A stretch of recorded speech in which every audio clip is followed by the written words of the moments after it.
पौष शुक्ल पक्ष की पावन एकादशी को पुत्रदा एकादशी कहा जाता है। आज हम आपको सुनाने जा रहे हैं संतान प्राप्ति से जुड़ी पुत्रदा एकादशी की व्रत कथा।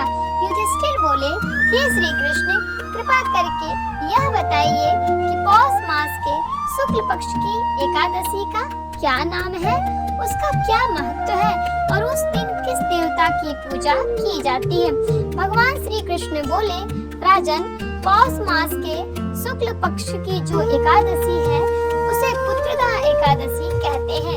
यह तिथि अत्यंत पूर्णदायिनी, समस्त पापों का नाश करने वाली और सभी मनोकामनाओं को पूर्ण करने वाली मानी गई है। इस एकादशी के अधिदेवता भगवान नारायण है।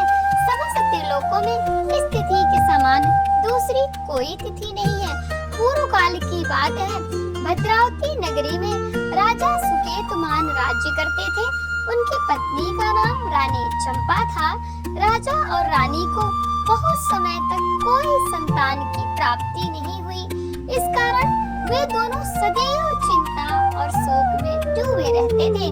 राजा के पितृगण भी यह सोचकर दुखी रहते थे कि उनके बाद उनके तर्पण करने वाला कोई नहीं होगा।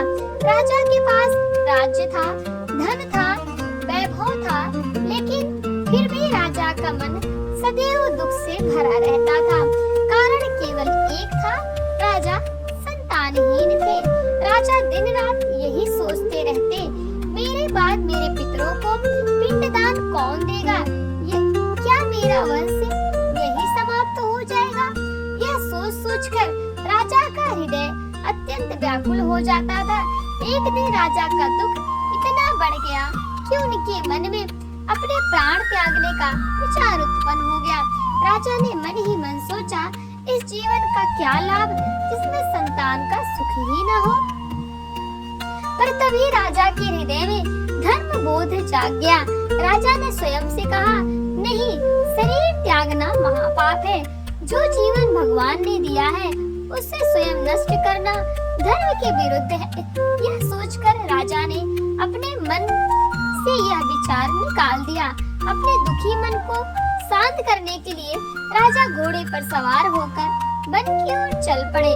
वन में उन्होंने देखा, मृग अपने बच्चों के साथ, पक्षी अपने परिवार के साथ, हाथी अपने शिशुओं के साथ बहुत खुश हैं। यह दृश्य देखकर राजा और अधिक व्याकुल हो गए। वन में भ्रमण करते हुए उन्हें भूख और प्यास सताने लगी। उसी समय किसी पूर्ण के प्रभाव से उन्हें एक सुंदर सरोवर दिखाई दिया, जिसके तट पर कई मुनियों के आश्रम थे। वहाँ राजा ने देखा कि मुनिगण वेद का पाठ कर रहे हैं। राजा ने घोड़े से उतरकर सभी मुनियों को श्रद्धा से प्रणाम किया। ऋषि ने पूछा, हे राजन, तुम इतने दुखी क्यों हो? राजा ने अपना सारा दुख उन्हें कह दिया। ऋषियों ने कहा, हे राजन, आज पुत्रदा एकादशी है।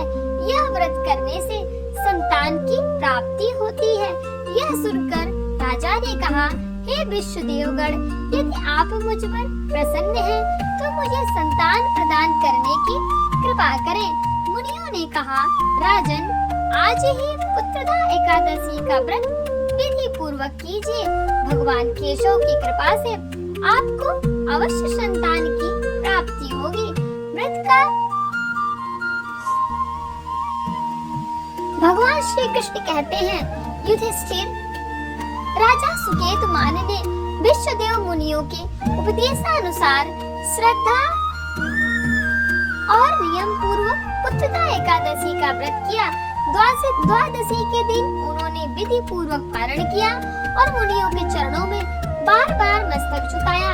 रानी चंपा ने गर्भ धारण किया और समय आने पर राजा को एक तेजस्वी पुत्र की प्राप्ति हुई।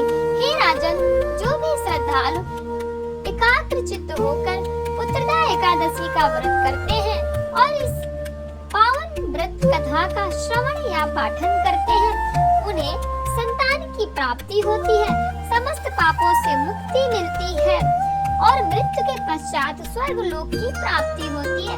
इस कथा को सुनने से अग्निष्टोम यज्ञ के समान फल प्राप्त होता है।